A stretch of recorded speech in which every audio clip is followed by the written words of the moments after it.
So Josh Hawley has built himself a little bit of a reputation as a populist right-winger. And now, before I continue here and tell you about his record, let me just say, I think there are plenty of actual voters out there who are what it's fair to describe as populist right. And again, I think perhaps the best way to look at it is right-wingers who maybe identify with the right culturally and agree with the right on social issues, but on economic stuff, they lean more left. That's how I would define populist right. So I think there are plenty of voters out there that are populist right and regular people who it's fair to describe as populist right. But in terms of elected politicians in Washington, D.C., they don't exist, or they very rarely buck trends and do the right thing.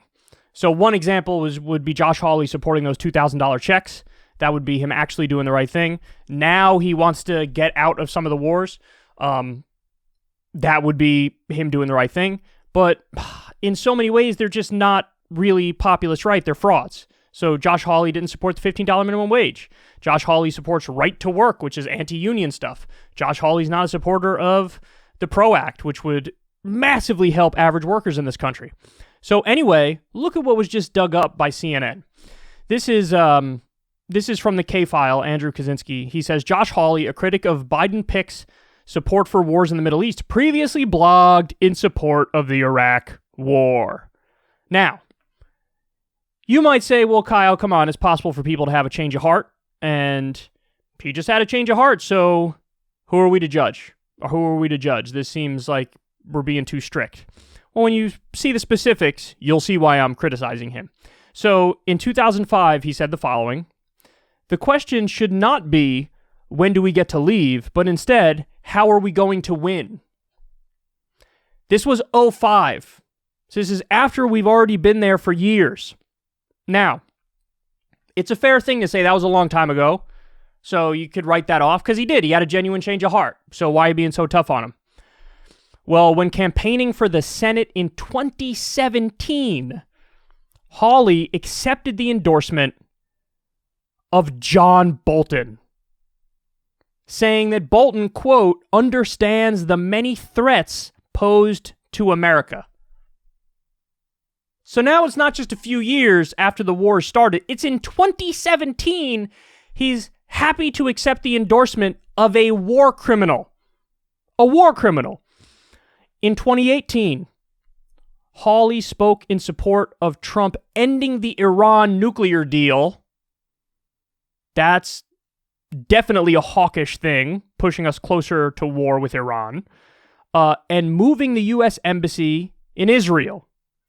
And he never mentioned in 2018 withdrawing from either Iraq or Afghanistan. And then I guess you could say the final nail in the coffin here is he praised Henry Kissinger and also cited Bill Kristol. So listen, you want to say, hey, despite all that, I think he still had a change of heart. Fine, that's your prerogative. You can say that. But what I'll say is this. I could have maybe overlooked it in 2005 writing in support of these wars, even though that's years in, right? Afghanistan war started in 2001. Iraq war started in 2003. In 2005, he's advocating for hawkishness and staying there. But if you want to say, hey, he could evolve from that, that's fine. I cannot overlook the 2017 and 2018 stuff. I can't overlook that. Because now it's not, oh, you had a genuine change of heart. Now I'm looking at him like, no, you're just angling. You're hopping on the bandwagon because you see what is popular, and so you're trying to like hop on board with what is popular among the American public. And I don't know what he actually believes. That's the point. It's one thing if you said this stuff in 2005, you had a change of heart, and now you're anti-war. But 2005, when we got stuff in 2017 and 2018 of you being hawkish, I don't know what you believe. So I don't believe you is the point.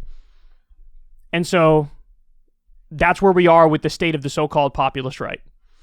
You know, I think there are plenty of voters out there who consider themselves conservative or right-wing, right-leaning, who want to end wars, who want stimulus checks, who want to raise the minimum wage and stuff like that. And the polls bear that out. They show it. But the so-called populist right in Washington, D.C., they're frauds.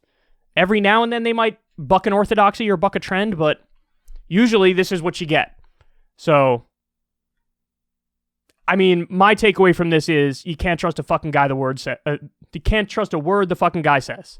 My dyslexia came out there. Can't trust a word the fucking guy says.